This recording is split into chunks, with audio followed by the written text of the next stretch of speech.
Hello and welcome everybody to the Extra Point Podcast. I am Andrew Goldberg and I am joined by Adam Levine. You can tweet at us at AGBerg12. Notice I changed it.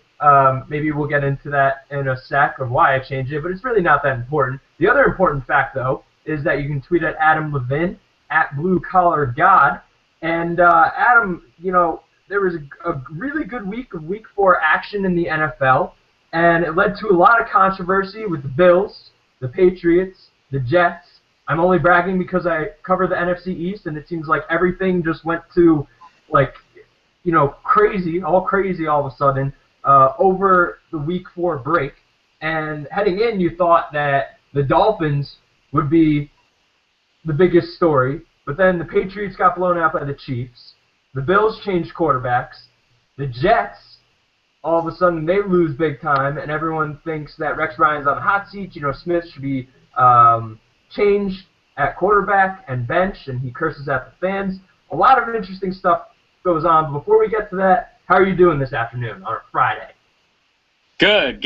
Ready for a restful Saturday and a football Sunday.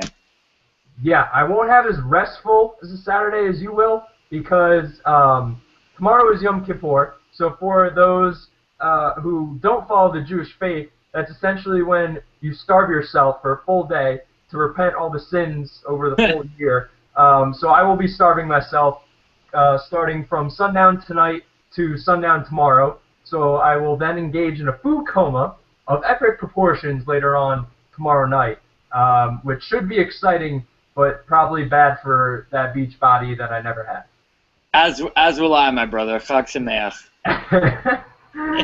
So, as I mentioned, a lot is going on, specifically in the AFC East, but generally, there were also a lot of nice debuts by rookies last week. Blake Bortles had a pretty solid game. Teddy Bridgewater had a pretty solid game. And then we're going to talk about the Thursday night debacle of last night between your Green Bay Packers and the Minnesota Vikings. But first, let's talk about the Bills. Let's go back to the week that was in the NFL. So the Bills lose to the Texans. E.J. Manuel does not look good. After the Bills win 2 straight games, they're now on a 2-game losing streak. All that momentum they had from having their team sold to Terry Pegula of the Buffalo Sabres. All that momentum they got. Everyone's excited in Buffalo. They have a couple home games. They win the first couple games. Everything's looking great. Then everything kind of comes down, crash back down to earth. And now they're 2-2. E.J. Manuel has not played well, and now they're starting Kyle Orton. Covering it after the first couple initial days, because I do it for Fox Sports, as you do the actually I'm not even going to try to know what it is. I think you did the AFC West. I don't know. NFC North. Yep, there you go. That's why I stuck at my job. You did the NFC North. So in covering it the last couple of days with the change, all the players are on board with this change. Everyone's kind of saying, Sammy Watkins, he's a rookie, and he says, quote, the ball is coming out faster with Kyle Orton. Robert Woods also said that you notice a big change in practicing with Kyle Orton. And, it looks really bad. To give up on your first-round pick from last year, about a year and 4 games in to his career, and you're already giving up on him, it's like, from a fan's perspective, you think, why did we even draft the guy if you're going to give up on him?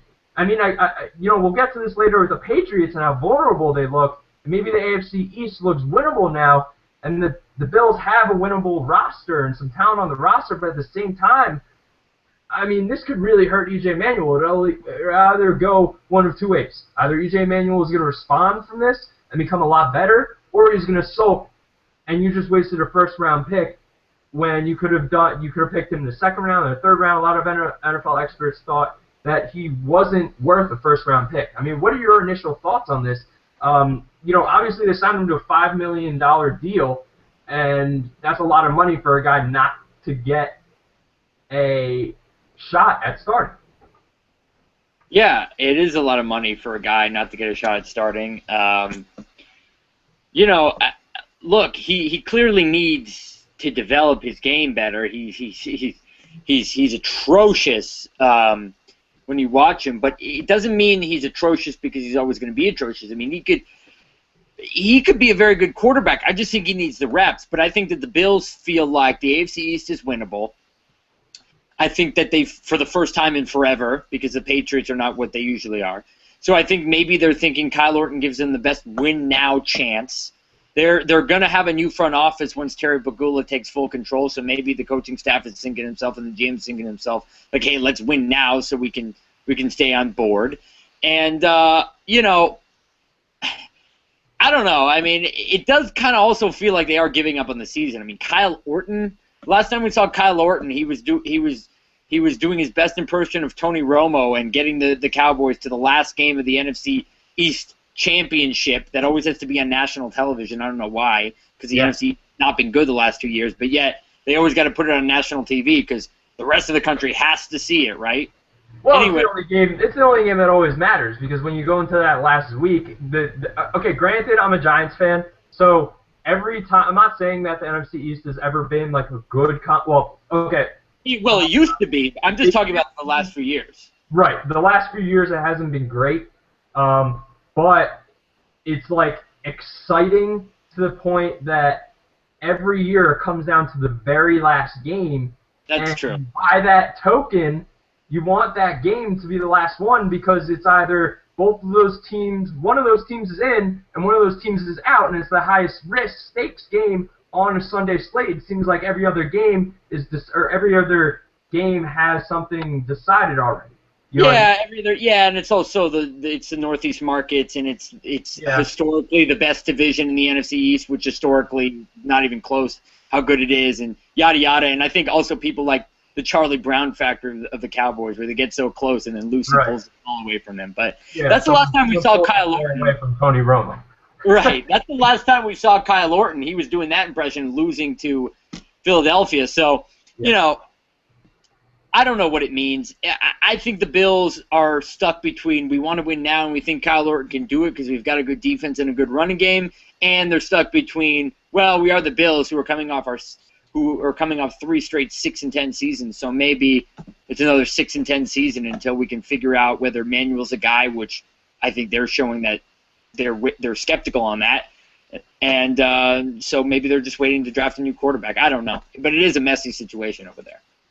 Yeah, I mean, the thinking for me is that I think the 2012 quarterback class kind of ruined it for everyone because Andrew Luck was traded, Andrew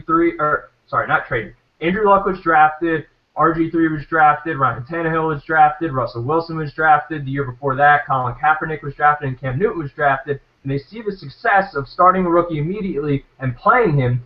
And all those guys had success the first year. Obviously, RG3 has kind of gone in a different direction. Ryan Tannehill has had his own troubles. But everyone kind of says, I'm going to draft a rookie quarterback. I'm going to try to hold off on letting him play. But I really have no other option. So and I drafted him as a first-round pick. Granted, they're not throwing 60 and 70 guaranteed millions of dollars into him like they did with Matt Stafford because of the new rookie wages, which is smart so that teams aren't killing themselves right off the get-go. But, I mean, you can't really stunt the growth of E.J. Manuel like this. I mean, normal quarterbacks, some guys don't initially get it just at the snap of a finger.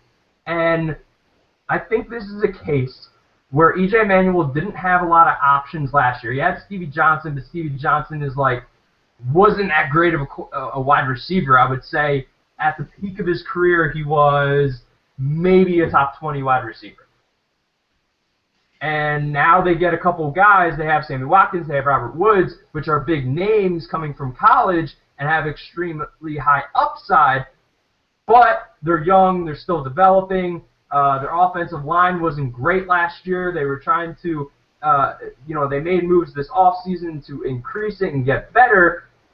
But I feel like you're really this could go bad, and this is for the Bills, and this is how you ruin your franchise. And I don't know if they feel like, Doug Marrone feels like he needs to prove something to the new owner, because if he doesn't, perform well, the new owner is going to get somebody else in. But at the same time, I just don't agree with it. Before I ask you a question, I'm just going to point this out.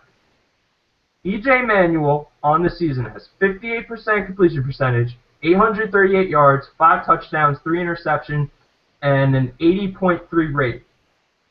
Nick Foles, how good of a season do you think he's having right now? I think he's having probably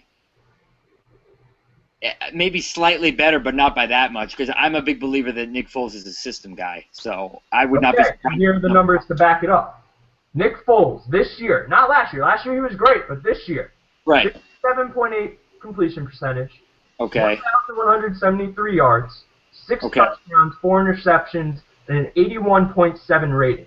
Yeah, average. Very similar to E.J. Manuel. You're right. I mean, yeah, that doesn't shock me at all, because I always thought Nick Foles was a little bit of a product of the system, and with E.J. Manuel,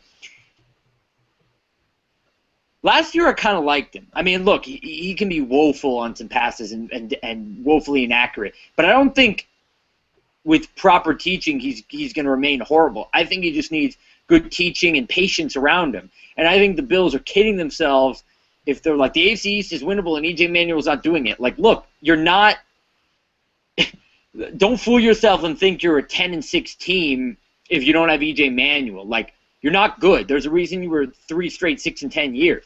Let E.J. Manuel develop, and then maybe you will be 10-6, Because his numbers aren't that different from Nick Foles, who some people love.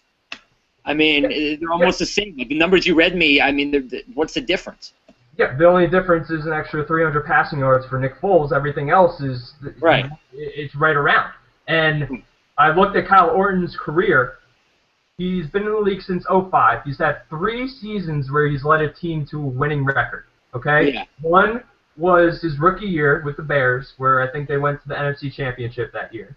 They did. His best year was 2009 on Denver. He threw for 3,802 yards, 21 touchdowns, 12 interceptions. And then got benched for Tebow, of all people, too. I don't know if it was that year. That was the year after. Right, but before that year, they made the playoffs, I think, as a wild card. But that was his best season. Otherwise, he's been a perennial backup. And he retired until the Buffalo Bills were like, hey, we're going to give you loads and loads of money because we don't actually believe in E.J. Manuel. Exactly.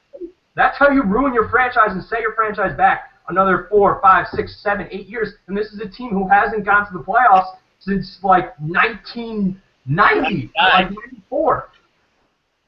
No, they haven't been since 99 when they lost in the Music City Miracle. They're the only team, by the way, here's a stat, they're the only team in the NFL. Only team in the NFL. This is a league with the Browns, okay, that has not made the playoffs in this century. Yeah. Every team has made the playoffs at least once. Even the Browns in this century, except for the Bills. Eric Anderson and Braylon Edwards. Right, except for the Bills. Even the Lions, who are in my division who I cover, who are perennial chokers and losers, even they've made it once in this century. So, yeah, you're right. It's the same old thing from the Bills. This is how you kill your franchise, and this is why, they haven't been above 500, and I'd be willing to bet they haven't been above 500 in over a decade because of things like this. Yeah, or they've been 9-7 one season or 8-8 for 2 or 3 seasons. Right, which is like, okay, big deal. The Raiders were 8-8 for 2 straight years, but the rest of this decade's been a mess for them, so who cares about those 8-8? We'll get to that, actually. We should get to that. But we mentioned the Patriots, and the reason why the Bills are making this move is because they feel like the AFC East is winnable because the Patriots look terrible on Monday Night Football. Awful. Just awful. I mean, okay, it's actually really funny covering the Patriots, and I work for a radio show who the host is a really big Patriots fan. He's kind of gone onto the whole Patriot way, like to the T. Like Bill Belichick comes out yesterday or 2 days ago and has a classic soundbite just saying "On to Cincinnati" on repeat. And so on the show a couple days ago, or like the next morning, he goes, "I'm not worrying about anything. I'm on to Cincinnati." And we just played that soundbite like the whole entire time. And it's really interesting how, I don't even know how to phrase this. I don't think the Patriots are done. I think, like, we had been on a conference call with everybody before our little group meeting on Monday, and we were talking about all the divisions, and they said, what's going on in the AFC East? Like, who's going to win? And I said, I mean, right now it's the Patriots by default, and that was before they played. And right now I still feel that way. And, like, yeah, do the Patriots look good? No. Do they look like Super Bowl contenders? No. Like their aspirations were? No, they are not that way. Their O-line stinks. They've allowed 10 sacks this year, tied for 8th worst in the league. They have no running game, 97.5 yards per game, which ranks 23rd in the league, 3.7 yards a rush. And this was only a year or two removed where they had one of the best lines in the league. And granted, I don't know how much that has to do with Logan Mankins. I don't think you can pinpoint that all-in-one player as great as he is on the interior. But no, he has like 5 yards a pass now or something. He has one of the worst deep ball completion percentages in the league. I think he's like 1 for, 9, 10, 11, 12. He did not look good. He got benched, and then there was all this controversy about him not snubbing Jimmy Garoppolo on a touchdown drive. And I think it's just overblown. You know what's going to happen is that the Patriots are going to surprise somebody this week or in the next couple weeks. They're going to find a way to win the division. They're going to get hot at the end of the year, and then the narrative is going to change to the Patriots are done, they should trade Tom Brady, blah, blah, blah, blah, blah, to Tom Brady and Bill Belichick are hot and the Patriots are hot. I don't want to touch this team. They're the AFC favorites. Yeah, it's funny that you mentioned that conference call on Monday because that was a fun little jolt on our conference call. We're talking about the job that he and I do for Fox, and it felt exactly like our colleague Corey, who's not on this podcast but who does the AFC South, is what the AFC East feels like. It's like you don't really like Indy or New England, but you like them better than all the dregs in that division. I mean, who in the AFC East do you trust? Miami? Miami is, since 2000, is the same story. They're average at best. I don't buy Ryan Tannehill at all. The Bills can't get out of their own way. The Jets can't get out of their own way. So, yeah, New England's going to win the AFC East, but it's like, who cares? What's the AFC East? Is it even like, I mean, they're just the smartest team in that division. That's why they're going to win it. It doesn't mean they're great. It's like Indy winning the AFC South. Indy's going to win the AFC South because they have Andrew Luck. It doesn't mean that the roster's great. I mean, the AFC South stinks as well. So the Patriots look shockingly bad, and the Patriots, to me, are very similar to the Spurs. They've been the most consistent thing going for years and years and years. Like the Spurs, even as they've gotten older, you thought they were going to die down, but they still don't. Tim Duncan, you could relate to Tom Brady. It's a little different, but it's very similar. I mean, those two teams have two of the highest winning percentages in all the major pro sports since 2001. If you're gonna put the Patriots in there, so very similar things. The Spurs, we don't know yet because the basketball season hasn't started. But since we're talking about football, this might be the beginning of the downward transition for the Patriots. Look, it happens to every team. Every team, the 90s Cowboys happened to. It happens to every team that's on top for a long, long, long, long time. Eventually, you're not on top forever. It's just not the way life works. So this might be the beginning of the end of the Patriots in the Brady and Belichick era. And, they've been the surest thing going. And, look, if they win the AFC East and get destroyed in the first round, I'm not going to sit here and destroy them because they've been so good for so long. I knew it was going to happen. Now, I didn't think it would happen this badly. And I also think there's something to be said for how the organization has ran itself very cheaply. Tom Brady will take pay cut after pay cut, and he'll be like, all right, Mr. Kraft, I'm taking a pay cut for the team. Wait, you cut Wes Welker? I took a pay cut. Because they'll take a pay cut, and then they'll cut his best guys. It's like, what are you doing? Oh, we'll move on to the next guy. We're going to draft some cornerback from some small school no one's heard of. Okay, well, that's great, but now you've screwed your quarterback over, and, you thought you can outsmart everyone in the draft, and I think it's coming back to haunt them. Yeah, it's actually really funny that you say all this, because Tommy Kelly, who used to be the defensive tackle for the Patriots, now plays for the Cardinals, for them because of all their injuries, because Darnell Dockett tore his ACL and all that stuff. Washington. He actually said that he was questioning whether the Patriots are really committed to winning or just being cheap. And plus, the Patriots, all they do is just draft guys from Rutgers. They might as well just take all the players from Rutgers and put them on their team. Or from Florida, like they take all these Urban Meyer guys too. Have you noticed that? It's like everybody that Urban Meyer once upon a time. Urban Meyer buddies. Yeah, it's hilarious. No, you're right. Nick Saban and Urban Meyer put every third string guy that doesn't belong in the NFL. They tell Bill to go draft him, and they draft a bunch of Rutgers guys, and they go cheap. And the only time they don't go cheap is with Brady, and even they demand that he takes a pay cut. It's like, you know what? Like, things are going to catch up to you. They've caught up to you, and boy, are they lucky they play in the AFC East. Because if they were in the AFC West, the NFC West, even the NFC East is looking better and better. If they were in any other division except for maybe the AFC South, I mean, they'd be third already. Yeah, and the thing is that I think when you win all these championships, right, you have this motto. Like, to be fair, everything works, right? This is one of the most successful, sustainable franchises in sports since 2000, let's say. Right? You pointed out. Other than the Spurs, maybe. At some point, they start outsmarting themselves, right? I think no one's going to question Bill Belichick as a bad coach. Obviously, he's one of the greatest ever.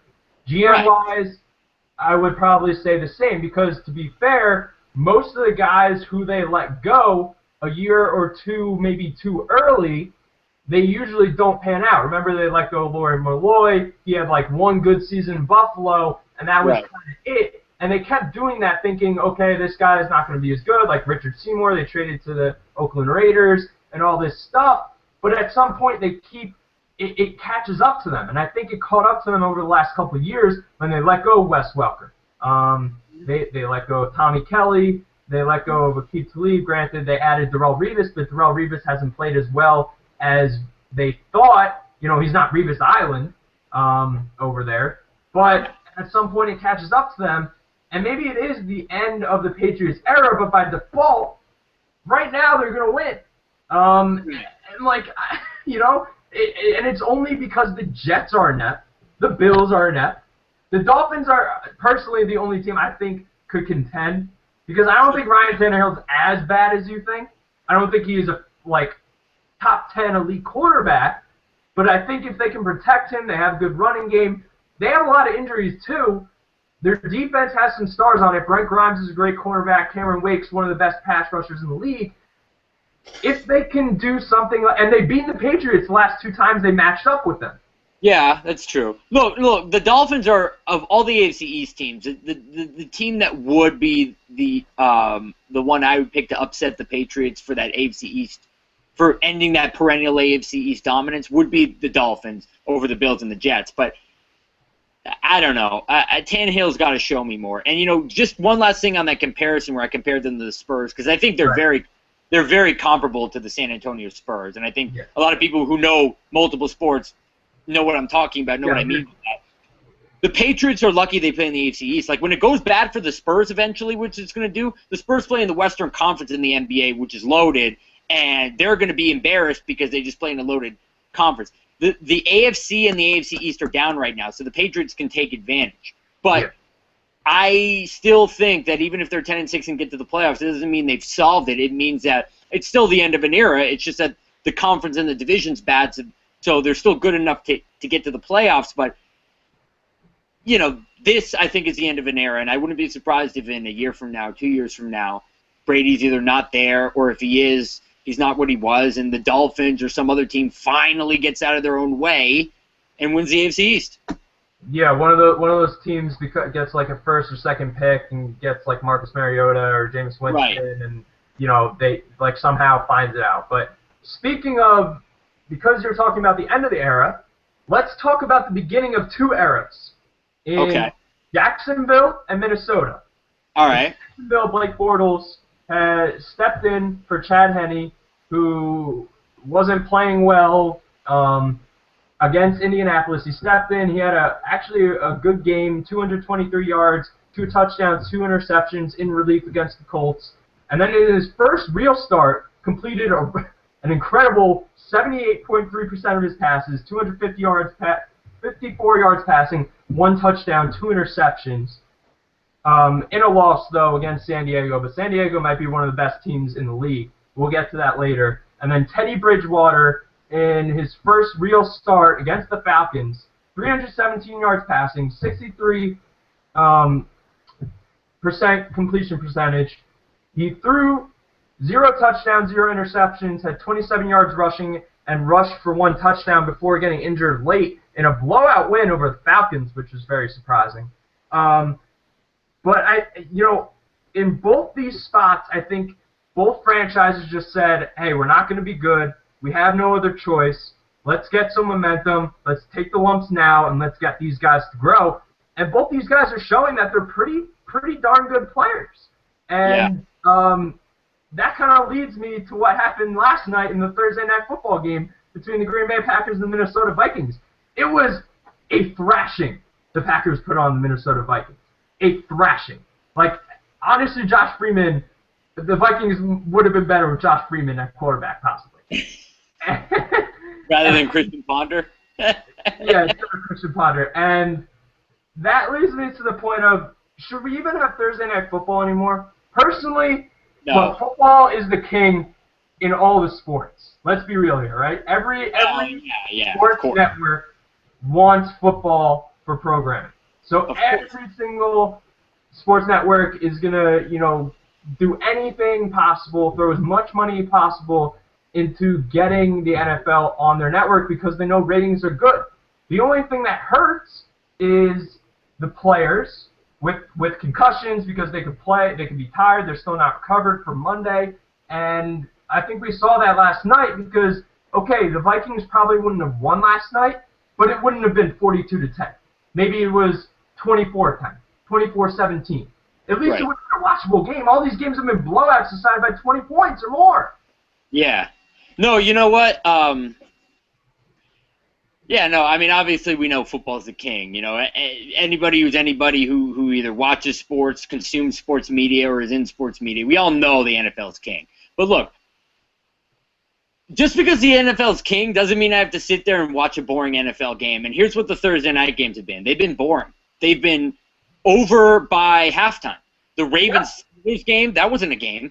56-10 Atlanta, or 56-14 even, whatever. Yeah. Atlanta, Tampa Bay, like, are you kidding me? I mean, that thing was over. It was 28-0 after the first quarter.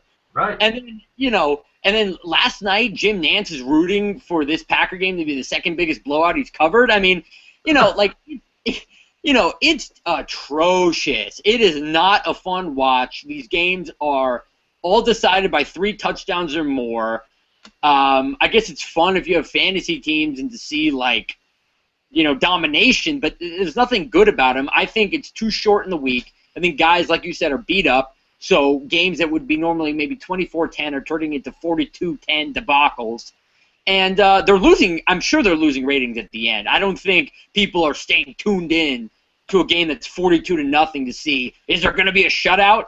So I don't think CBS and the NFL Network are happy, but they're not going to go against this because what are they going to do? They're going to take away Thursday night game. They're not going to do that. They're not going to listen to us or fans who are like, this is garbage. But you know what? It's garbage, and these Thursday night games shouldn't exist. I mean, Indy-Houston, is that going to be another game where it gets away from somebody coming up this Thursday?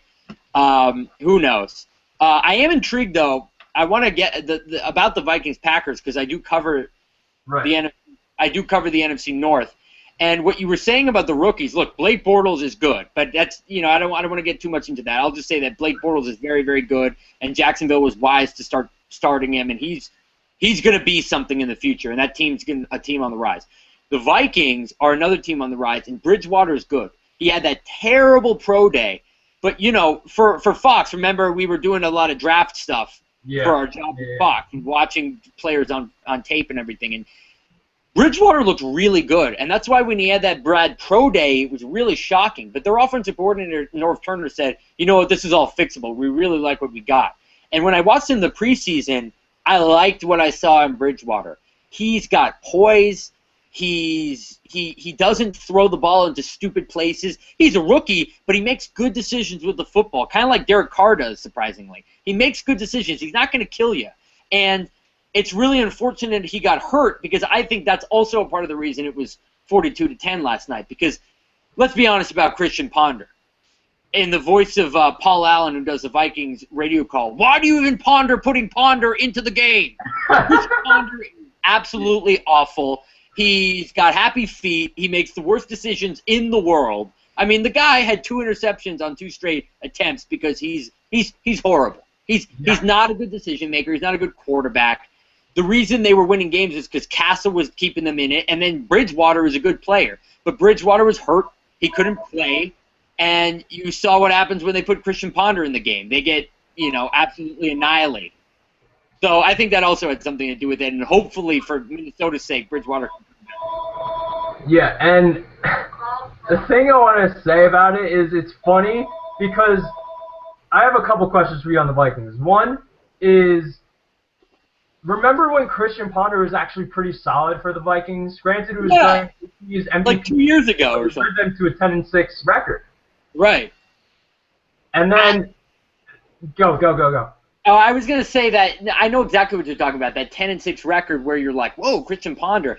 But I think a lot of that might have had to do with the fact that he wasn't really on film yet, so his running and athleticism and being able to throw a ball on the run was still something the defenses were getting used to, so he could get away with it. Plus, that Minnesota team had a really good defense, and Adrian Peterson was out of his mind. Right. And I just think that that's what got them to 10-6 because, excuse me.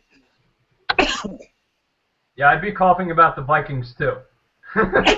Yeah, I think that's why they were 10-6 that year, more so than Ponder was good. And I think once he got exposed, you saw what happened. Yeah. So last things on the Vikings before we get to we kind of recap the quarter season, the first 4 weeks of the season. Cordarrelle Patterson, like, what's happened to him? And also Anthony Barr. This kind of goes to Cleveland too. Anthony Barr and Justin Gilbert might be the most underrated first-round picks and least talked about first-round picks in recent memory. Like, how is Anthony Barr playing? Is he playing well? Like, I've never, like, people are saying, oh, they got somebody in Anthony Barr. Like, I knew who he was coming out of UCLA. He played very well. He was a monster there. But, like, I haven't heard anything unless you're a Vikings fan. Well, I'm covering the NFC North. I can tell you straight out that he's very, very good. Now, he hasn't made a lot of noise with sack totals, but as you know, sometimes NFL you can't especially in the NFL where it's all about matchups and if you're double teamed or stuff like that. Right. But if you watch him, he's consistently beating single coverages. They're having to double team, and this is a rookie that they're having to pay attention to with double teams, and he's able to get out of some double teams and pressure the ball. He's very good. He was a really good number one or first-round pick. He's going to be a guy that a lot of people are kicking themselves over because he's absolutely outstanding when you watch him, and eventually the stats are going to bear it out. The traditional stats are going to bear it out because some of the advanced stats bear out what I've been seeing and what people have been seeing, that he's very, very good. And you were talking about what else were you saying with the Cordarrelle Patterson. I mean, Cordarrelle Patterson, they haven't gotten him the ball. That's been the problem. That's what the media there is worried about, is he hasn't had opportunities where they've been getting him the ball. They've been behind a lot, so they've been, kind of not giving him the ball like he should be. And I think that's what the problem is. But well, are they trying to use him as Percy Harvin? Like, okay, his they are. He had a great game because he had that humongous rushing touchdown, the 64-yard scamper, 68-yard scamper. But outside of that, he had a very average game. He only had 3 catches, and then ever since, he's really only had like 3 or 4 catches each time. I think he should be designed less like a Percy Harvin, which you're right, they are trying to make him like that, and more like a big-bodied receiver, because he's got the hands. Like Alshon Jeffrey? Right, or Brandon Marshall. I mean, look, Bridgewater can get the ball to a guy like that. He's very good with throws like that. So I think when he gets a little healthier and Norv gets a little more comfortable implementing him with Cordarrelle, I think the next step for Cordarrelle is make him a receiver. Because if you want to keep him healthy and keep a weapon like Cordarrelle, productive, get him away from special teams as soon as possible. He's too good to be a special teams returner and a receiver/rusher. Make him a receiver, man. I think that's what they should do. Yeah, I think they're thinking that they're using him as Randall Cobb, because remember Randall Cobb still plays special teams, and last year Cordell Patterson had like I think he had like 4 or 5 touchdowns total last year, but he had like 2 or 3 kick returns for touchdowns. He's just that explosive and fast. I think that's what they were thinking of. But let's look back at the first quarter of the season. I think there's a lot of surprises here. Granted, a lot of it's come in the AFC East, or maybe not a lot of it because the Bills and Dolphins and Jets suck, but, I mean, the Patriots suck. That's a surprise. And also, I think everyone that listens to the show, which is all 10 of you, have to get on me for picking the Bears to be a wild card team, or not the Bears, the Bucks to be a wild card team, and Lovie Smith to be Coach of the Year. Let's hear it. Come on. I think one of my things when you first said that was, what? Because I just didn't believe in Josh McCown. But, hey, it's okay. Everybody was on that Tampa bandwagon for whatever reason. I don't know. I just kept saying Josh McCown. They got to get Mike Glennon in there because otherwise it's Josh McCown. But you know what? At least you can say that you were on the bandwagon like everyone else. And LaShawn McCoy, MVP. I mean, he's only had like 20 yards combined the last 2 weeks. I'm on fire over here, people. I mean, if you want to go to the bodega in Vegas and bet, I'm your guy. Listen to me, all right? Come on. I'm making valuable picks here. It's been a weird first quarter, kind of. I mean, what's your biggest surprise of the first quarter? You know, my biggest surprise, I'm going to go off the script here. My biggest surprise is that we only have 2 undefeated teams heading into Week 5. Usually we got more than that, and they're kind of weird undefeated teams like Arizona, which was 10-6 last year, I know, and a good defense, and I love Bruce Arians and everything, and I love Arizona, but, you know, they haven't had Carson Palmer except for 1 game. It's been Drew Stanton. And then the Bengals, we were all questioning Andy Dalton, and, they lost Mike Zimmer, their defensive coordinator, to Minnesota because he became the head coach there. They lost Jay Gruden, and they haven't missed a beat and have even looked more dominant. So I think that's weird, and I also think that just the fact that everyone's either 2-2 or whatever is kind of surprising. That, and maybe that the Lions are 3-1 with Matt Stafford being Calvin Johnson being hurt and barely playing, and basically them being a hard-nosed running and defensive football team, especially considering they've lost a lot of defensive players, and yet they're still the only category they're not top 5 in is rushing defense, and they're still top 10 in that. I mean, that's a shock to me that it's all defense and running with the Lions, and they're 3-1. Yeah, I mean, granted, it's only 4 games, like you're saying, but all these divisions are really winnable. I mean, you have the NFC East, which may not have the best brand of football, but it's all close. You have the Cowboys and Eagles at 3-1. You have the Redskins at 1-3, and the Giants at 2-2. You have the AFC North, where the Ravens are at 3-1. The Browns are 1-2, and then the Steelers 2-2. Right. Bengals 3-0. 3-0. And then, but it's all very right there. The division is basically in contention outside of the AFC South. Well, the AFC South, you have contention. Every division is in contention. I think every division's within 1 game or something crazy like that. Where like literally every division's up for grabs. Right. I mean, but I think the biggest surprise is how poorly.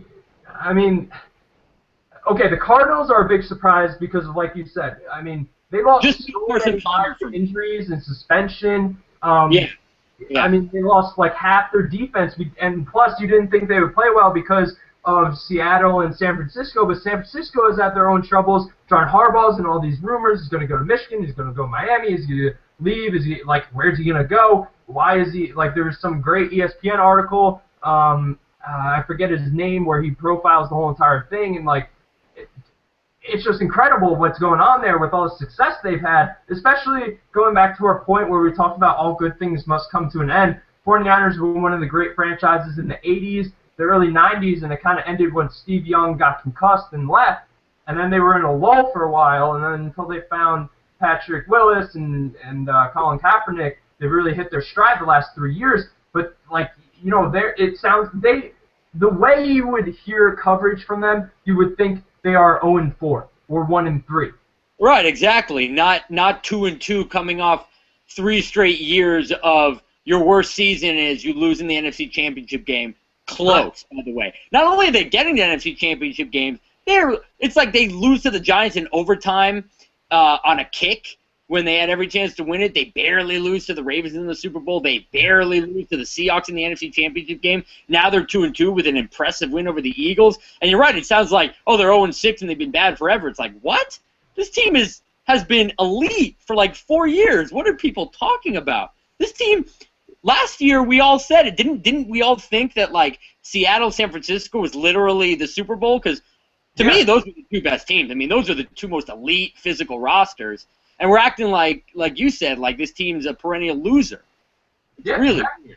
And that's what's surprising to me. I mean, if we're looking at all the races, like the Offensive Player of the Year, the MVP, all that stuff, personally to me, just to go quickly, my MVP, if I had to redo it again, I'll stick with my picks because I don't want to flip. But if looking back at the season, because we're analyzing everything, I think you can make a really serious case for Philip Rivers being the MVP right now. I think he's playing his best football since I think it was 2011 or 2010 when he threw for over 4,400 yards. He had a great touchdown to interception ratio. Obviously, he had a great season last year, but 2 years before, everyone was saying, maybe Philip Rivers is overrated because he's a turnover machine. He looked like Eli Manning did last year.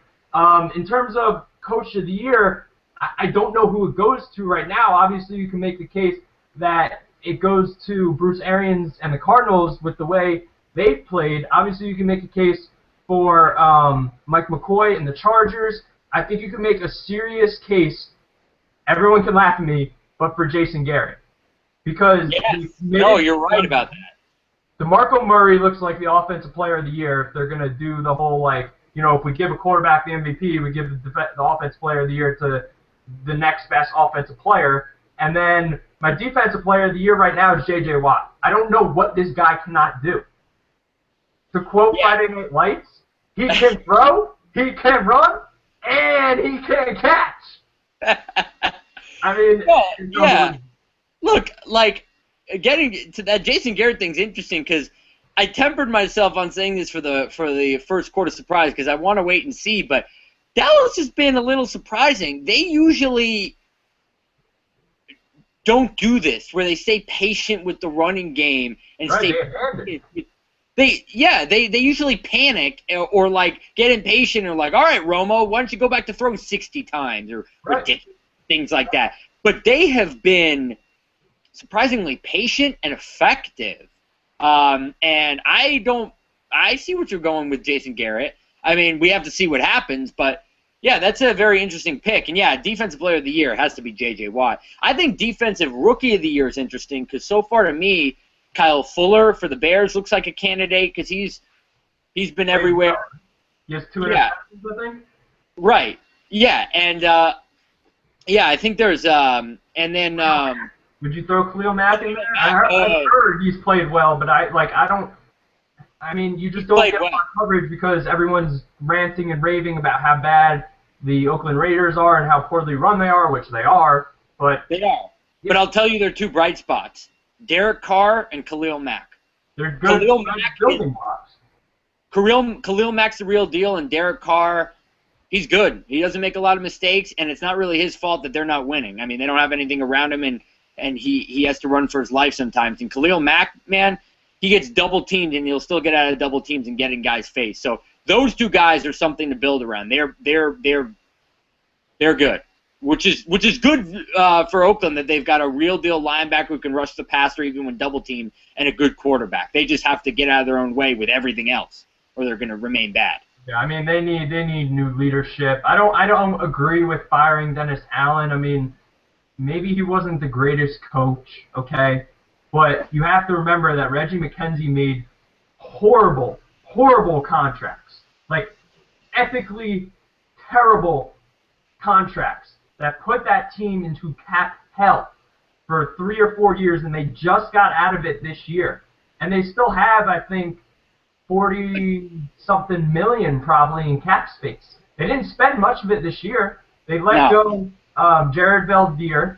the offensive tackle who everyone thought they should re-sign to the Arizona Cardinals, and they let go of Lamar Houston, another young-ish player for the Raiders, and then they signed, Justin Tuck and Lamar Woodley and Carlos Rogers to be like the veterans, but there's still a lot of moving pieces around it. They signed James Jones to a big contract too, but like you can't just keep hiring and firing coaches because that means you have no continuity with your offense coordinator, defense coordinator. That means all your players are learning new plays, new playbooks, all that stuff. Like, why do you think the Bengals are successful right now? Because they didn't go outside to hire someone else. They promoted from within so that the players didn't have to learn a whole new playbook.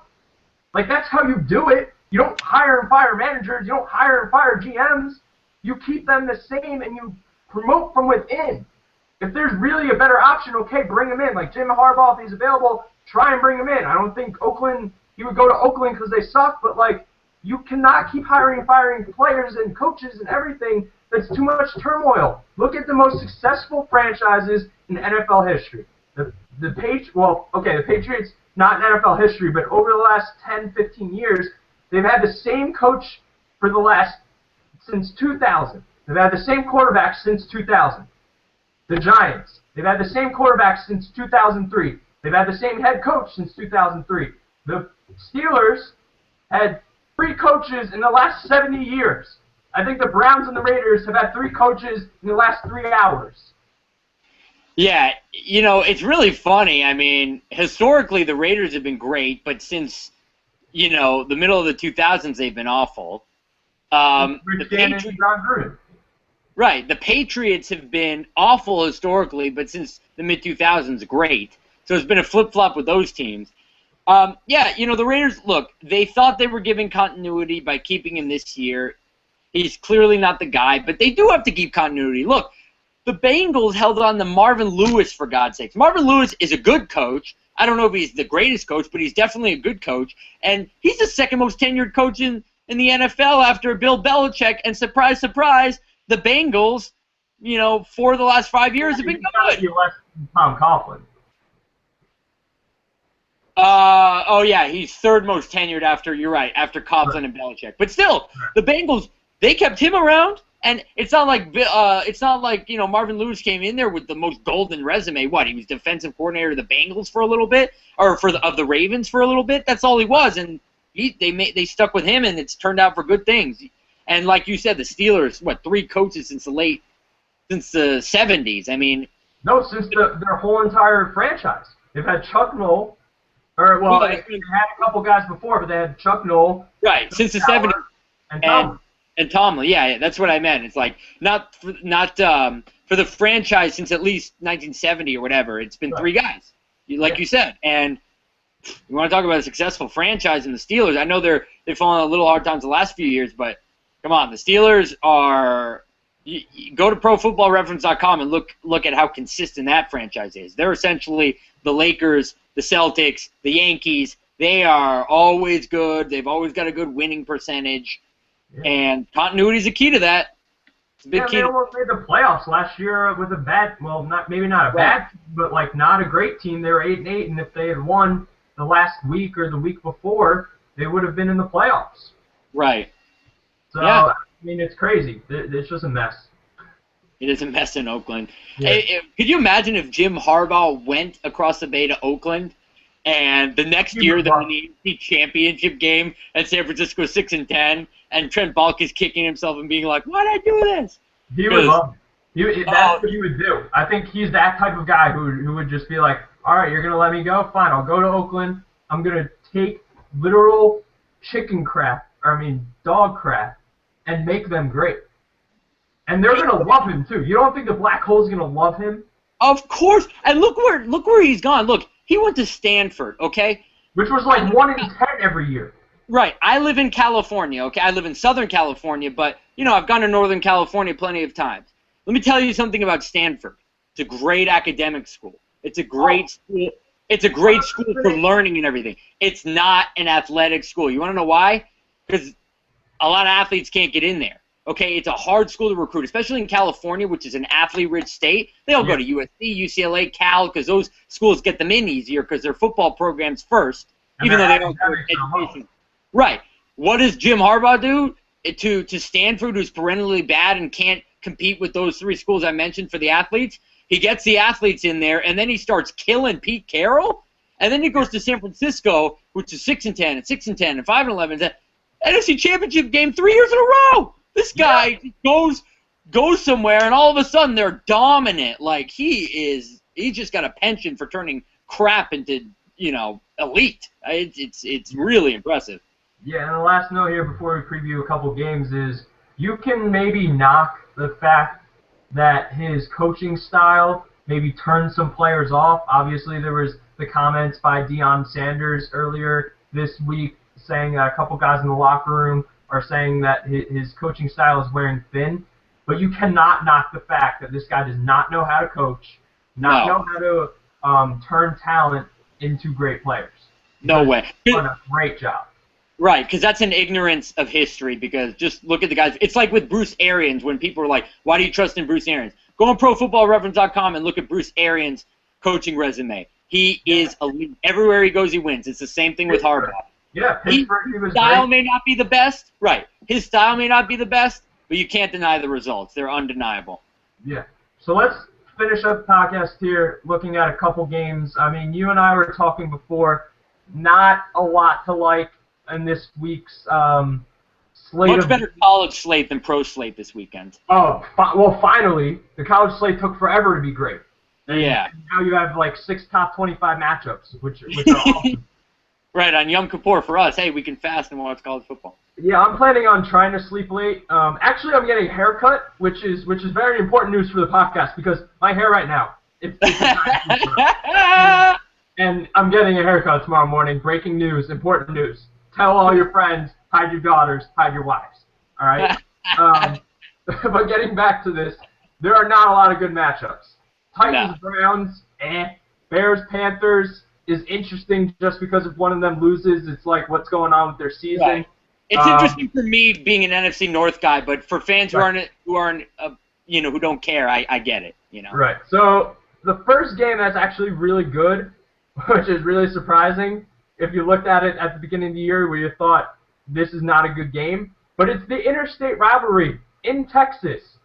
The Texans visit Jerry World and go to the Cowboys. What are your initial thoughts on that game and who wins? My initial thoughts are I'm really, really intrigued to see if the Cowboys stay patient with DeMarco Murray and run the ball and don't think to themselves, let's try to prove that we can outsmart J.J. Watt in this defense and have Romo go back 45 to 50 times and, make it a disaster.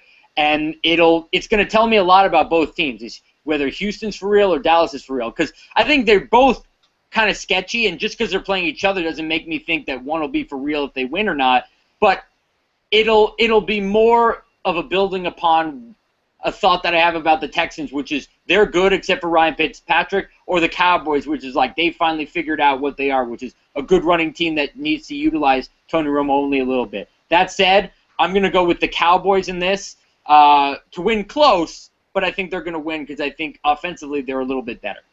I don't know what to think of this game. And this comes from who both teams have played. Both teams are 3-1, okay? But if you look at the schedule, the Texans have wins over the Washington Redskins, who are in last place in the division. The Oakland Raiders, who are last place in their division. They lost to the Giants, who we don't know if they're good or not either. But they can be good, but we don't know, right? Right, and they look pretty good. And, we don't know what's going on there. And then they come back and they beat the Bills, who were good, but now they've fallen back to earth. How good are they? J.J. Watt's great on defense. Arian Foster is still banged up, so I don't know about the running game. DeAndre Hopkins has played really well. He makes highlight catches, and he might be the passing of the torch from Andre Johnson to DeAndre Hopkins here. And then on the flip side with Dallas, they lost to San Francisco, and if Tony Romo doesn't throw 15 interceptions, they might have beaten San Francisco, but they beat Tennessee, who's bad, St. Louis is bad, and New Orleans is bad, based on record. Obviously, New Orleans we think may be better, but they haven't proved it this year. So whoever wins this game, I'm still skeptical skeptical Sure. on how good either team really is. That's true. That's fair.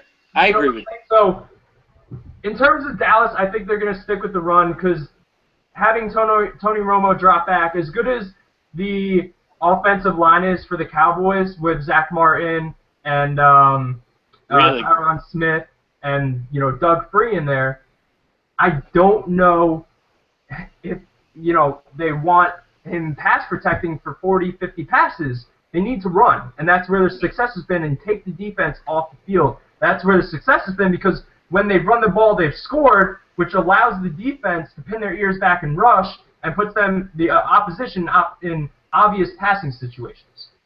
Yeah. So that's my take. I think the Cowboys will win by no more than 7 points in that game.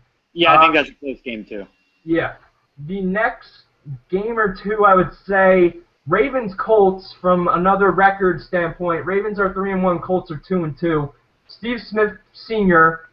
has played fantastic. Andrew Luck might be the other MVP, by the way. He has more touchdowns through the first 4 games than anybody in Colts history. That includes Peyton Manning. Wow. Yeah. Really? That was a stat they put up last week. And that's impressive. Do you buy the Colts here, or do you buy the Ravens? I don't. My thing on the Colts is they're Andrew Luck and nobody else, and that's why they can't get by in the playoffs. Is because they're too reliant on Andrew Luck because that roster stinks. The Ravens are interesting. The Ravens are the opposite. I love that roster. I don't like Joe Flacco. I know Joe Flacco won a Super Bowl MVP, but he to me feels like an Eli Manning. And I know Eli Manning won 2 Super Bowl MVPs, and I know you're a Giants fan, so I don't mean to sting you here, but Eli Manning and Joe Flacco to me feel like roller coaster rides who benefit from really good rosters, who they've made some good throws and they haven't lost games or haven't lost those Super Bowls for their teams. But let's be real about those guys. I don't think they're necessarily elite. But I love the Ravens roster outside of Joe Flacco. I really, really do. And I think they're going to hammer the Colts because I love Andrew Luck, but he can't do it by himself. It's not the NBA where you can do it by yourself or baseball where you can be a pitcher and do it by yourself. And I think the Ravens are going to kill him. Yeah, I mean, you don't even have to apologize to me as a Giants fan because I may be in the minority here. Yes, Eli Manning has brought 2 Super Bowls, and that's 2 more Super Bowls than basically a lot of people have lived through my lifetime, 24 years on this earth. But he really, the one season that he played well was the year after they won the second Super Bowl, I think, and he threw for over 4,000 yards. He had a really high touchdown to interception ratio. But, ever since he's been, like you said, a roller coaster. And on Joe Flacco's side, I mean, he was kind of a product of just winning the Super Bowl. And the fact that if you don't like Joe Flacco, well, at the time, who else is out there? Like, are you going to bet on the fact, like, are you going to try to pull Russell Wilson and pick someone in the 3rd round? Like, that's much easier said than done, and you can't really do that with quarterbacks. If you have one, you take him. Maybe Joe Flacco's not the best, but you do have to pay him the money because he earned it and because... Yeah, and you have nobody else. It's like the Jay Cutler theory, even though Jay Cutler won a title. But it's like Joe Flacco and Eli Manning have sometimes lived off of what the team's done for them because you just look at their stats, you just look at the way they play. Eli Manning with 4th quarter interceptions, Joe Flacco missing easy targets, and I'm like, I know they won Super Bowls, but I don't think they're elite. Yeah, well, that shows that it's a team game. Because of course. Manning is one of the best quarterbacks ever. Give him a better defense any one of those years in Indianapolis, and he wins more than 1 Super Bowl. If you put Peyton Manning on any of these last 3 San Francisco or Seattle teams, they're destroying everybody. Oh, yeah. But in terms of going back to the Colts game, I mean, Andrew Luck, as much as we say he can't do it by himself, he loves to prove everybody wrong, and he does it by himself. I don't know how. That defense, honestly, I think Ryan Grigson is not a good GM. I don't think he does well. I think him and then Bill Polian is a great GM. I can't knock him because what he did for the Bills and then what he did for the duration of, like, the beginning, like, the first 10 years of Peyton Manning's existence, they did very well. But towards the end, they really didn't draft well if you think about it. Outside of the 2012 year for the Colts, really haven't drafted well. But being that said, I think the Colts somehow find a way and pull this out. I think it's like no more than 3 points here. The last game I want to preview with you is the Cardinals and Broncos. I think we can safely say that's the game of the week. You do have Bengals Patriots, but you don't really know what's going to happen there. That's Monday night. That could be really ugly. It could be really ugly or a surprise. Or a surprise, and right. It wouldn't shock me either way. Yeah. But the Cardinals and Broncos, I don't think Carson Palmer's playing again. He saw a specialist. He doesn't need surgery, but he's not going to play again this week, even though he said he was going to. And they start Drew Stanton again. They're coming off a bye. Both teams are coming off a bye, ironically, actually. Now you have the Cardinals versus the Broncos. The Cardinals are at the Broncos. If the Cardinals win, do you crown them as the best team in the league? Maybe not the best team in the league, but they're going to be what I thought they were, which is better than people are going to give them credit for. Because that's a good parallel. Good job by you. they would have had wins over San Diego, Denver if they pull it off, and the Giants who are looking better. Okay, those are good wins. Right. This team is still a good defense. I know they lost a lot of defensive pieces, but they're still a good defense. Bruce Arians is a good coach. Catch up with them, or does it? I don't think it does because they have plenty of depth. Acho and these guys, and whether it does or not, Bruce Arians is a really good coach. He puts guys in a great position. That's a team that has more talent on its roster than people think. And when Carson Palmer comes back, if he comes back, it's a whole different team. And look, I think maybe they'll be good enough to get into the playoffs, be maybe 10-6 like they were last year, and maybe win a round, but not the best team in because they have limitations at the quarterback position, even with Carson Palmer. But I'll be very impressed if they beat the Broncos.